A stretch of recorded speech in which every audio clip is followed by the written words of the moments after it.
পূজা, জপ, ধ্যান, ভজনের ভেতর দিয়ে তাকে আস্বাদন করো, তাকে উপাসনা করো। তিনি যে তোমার খুব কাছে রয়েছেন, তার কাছে একটু বসো, তাতে স্থিতি লাভ করো। উপপূর্বক আস ধাতু থেকে উপাসনা, এর মূল অর্থ উপাস্যের সমীপে বসা। ভজন কি কম?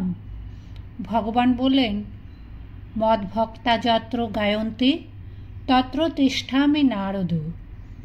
যে গায় সে মাতে, যাকে শোনায় তাকেও মাতায়। নেশা ধরে, নেশা ধরিয়ে দেয়। তাই বরিশালের অশ্বিনী বাবুকে বললেন, সংসারে থাকবে তা একটু গোলাপি নেশা করে থাকো। কাজকর্ম করছো অথচ নেশাটি লেগে আছে। তোমরা তো আর সুখদেবের মতো হতে পারবে না। অশ্বিনীবাবু ঠাকুরকে দুটি প্রশ্ন জিজ্ঞাসা করেছিলেন, কিভাবে সংসারে থাকব আর কেমন করে তাকে পাব। এই দুটি অশ্বিনীবাবুর ব্যক্তিগত প্রশ্ন হলেও মুমুক্ষু জীব মাত্রেরই প্রশ্ন। যুগে যুগে অবতার পুরুষগণ এইসব ব্যক্তিগত প্রশ্নের উত্তর দিয়েই সকলের অন্তরে জিজ্ঞাসা মিটিয়ে দেন। এসব উত্তর সকলের জন্য, খোলামেলা, গোপনীয় কিছু নেই। তাই তো মুমুক্ষ নরনারীগণের জন্য যুগাবতার এই উপদেশ, একটু গোলাপি নেশা করে থাকো। এ নেশাটি কি? ভগবানের আনন্দ, মন অন্তর্মুখ করে তার ভাবে ভরে যাওয়া। এ নেশা কেমন করে আসবে? তার সাধন ভজন করো, নাম কীর্তন করো, জপ ধ্যান করো, তাহলেই আসবে। তিনি রয়েছেন, খুব কাছেই রয়েছেন, সব সময় আমাদের আকর্ষণ করছেন। তিনি চুম্বক, ভক্ত ছুঁচ। মনের মলিনতা গেলেই, মন শুদ্ধ সত্য হলেই তিনি টেনে নেবেন। এই মনের মলিনতা দূর করবার জন্যই সাধনা। সাধন বিনা কিছু হয় না। তাই তো অশ্বিনীবাবুকে বললেন, সিদ্ধি সিদ্ধি সিদ্ধি করলে হবে না। সিদ্ধি আনো, সিদ্ধি ঘাঁটো, সিদ্ধি খাও, তবে হবে। যে যুগে যা প্রয়োজন তা দেবার জন্যে যুগাবতারের আগমন। তাই ঠাকুর বলেছেন, আজকালকার জ্বরে 10 মূল পাঁচন চলে না। 10 মূল পাঁচল দিতে গেলে রোগীর এদিকে হয়ে যায়। আজকাল ফিভার মিক্সচার। তার আর একটি উক্তি, নবাবী আমলের টাকা বাদশাহী আমলে চলে না। শাস্ত্রে চিনিতে বালিতে মিশেল আছে, নানা মুনির নানা পথ। তাই সাধু মুখে ধর্মতত্ত্ব শুনতে হয়। মহাজন যেন গতহ সপন্থাহা। তাই বলছিলুম, যে যুগে যা প্রয়োজন। সাধুসঙ্গ করো, তাঁরাই তো পথ দেখাবেন, বলে দেবেন শাস্ত্রের কতটুকু নিতে হবে। সৎসঙ্গ করো, অসৎসঙ্গ বড় খারাপ। দেখলে না মাতুর শকুনের সঙ্গদোষে দুর্যোধনের দশা, মন্থরার কুমন্ত্রণায় কৈকেয়ীর অবস্থা। জীবনের উদ্দেশ্য তাকে পাওয়া। লক্ষ্য স্থির রেখে এগিয়ে পড়ো। খানদানি চাষা হও, জমি চষে ঠিকঠাক প্রস্তুত হয়ে শুভ মুহূর্তে প্রতীক্ষা করো কৃপাবৃষ্টির আশায়। পুরস্কার, দৈব এবং কাল, এই তিনটির যোগাযোগ হলে তবে তাকে পাওয়া যাবে। ডুব না দিলে তিনি দেখা দেন না। ব্যাকুলভাবে চেষ্টা করো যাতে তার কৃপা হয়। এগিয়ে পড়ো, তিনি কৃপা করবেনই। শোনোনি ঠাকুরের বাণী, তার দিকে 1 পা এগোলে তিনি 100 পা এগিয়ে আসবেন। তুলসীদাস বলছেন, জমিন, জরু আর রুপিয়া, এই তিনটি জিনিসে তো সব প্রীতি ভালোবাসা উজাড় করে দিয়েছ, তার জন্য কতটুকু রেখেছ। উপনিষদে দেহরথের উপমাটি বেশ। ইন্দ্রিয়গণ বহির্মুখ হয়ে দুষ্ট অশ্বের মতন বেগে ছুটে চলেছে বিষয় ভোগের দিকে। বুদ্ধি সারথি, মন লাগাম টেনে কিছুতেই তাদের বাগে টানতে পারছে না। বাগে আনা সহজ ব্যাপার। এ যে কোটি জন্মের সংস্কার। যিনি মন দিয়েছেন, ভোগ্যবস্তু দিয়েছেন, ভোগের জন্য ইন্দ্রিয় দিয়েছেন, তাকেই ভুলেছ?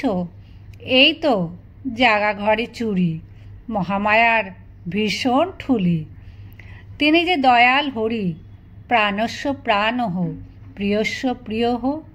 তাই তো ভাঙিয়ে দেন মানুষের এই মনের ভ্রম।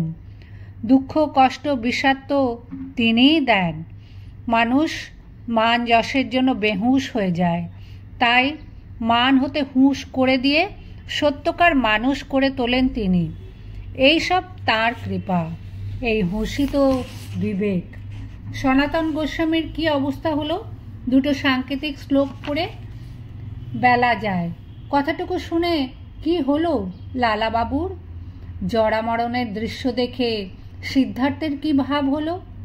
এসবই তো তার শক্তিতে শক্তিমান হয়ে ইন্দ্রিয় অশ্বের বহির্মুখী গতির মোড় ফিরিয়ে তাকে অন্তর্মুখী করার জ্বলন্ত দৃষ্টান্ত।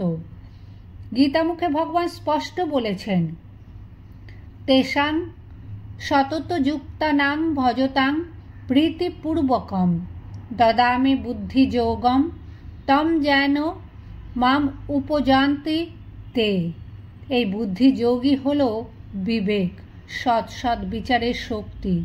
কাজেই ইন্দ্রিয়গণের মোড় ফেরাও, বহির্মুখ মনকে অন্তর্মুখ করো। অন্তত চেষ্টা করো।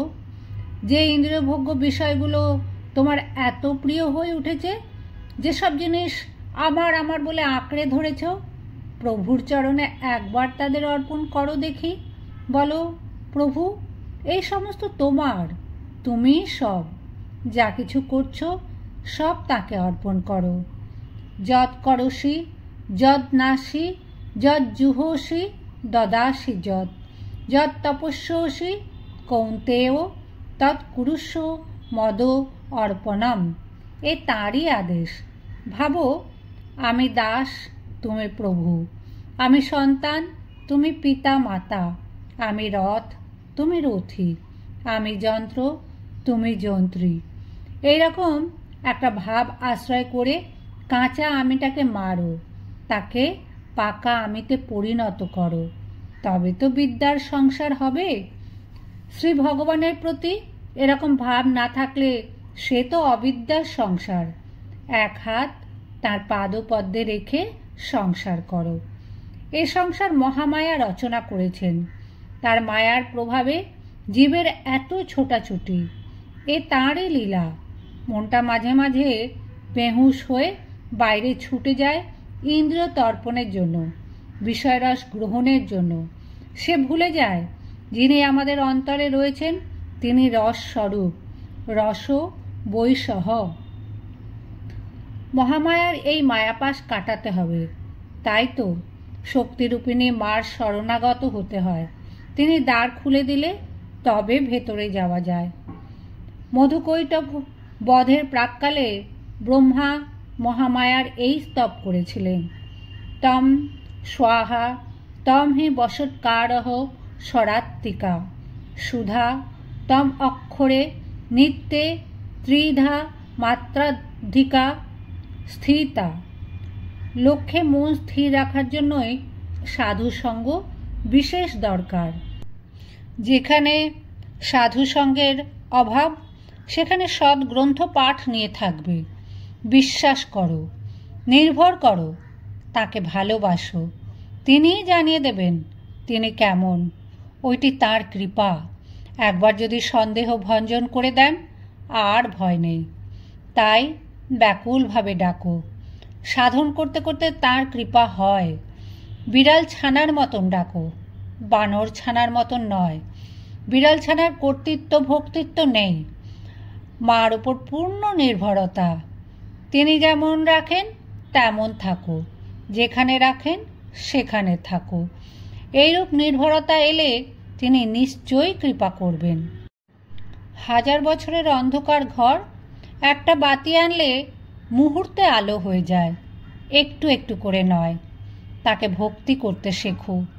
উপবাস, পুরস্চরণ ইত্যাদি করে নিরস বৈধি ভক্তিতে তাকে পাওয়া যায় না। ঠিক ঠিক ভক্ত হও।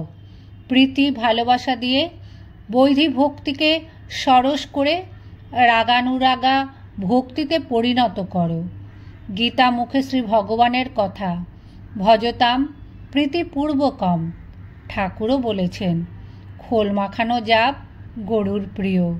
প্রীতিটুকু চাই, তার পাদপদ্মে প্রেম অনুরাগ, প্রীতি সার।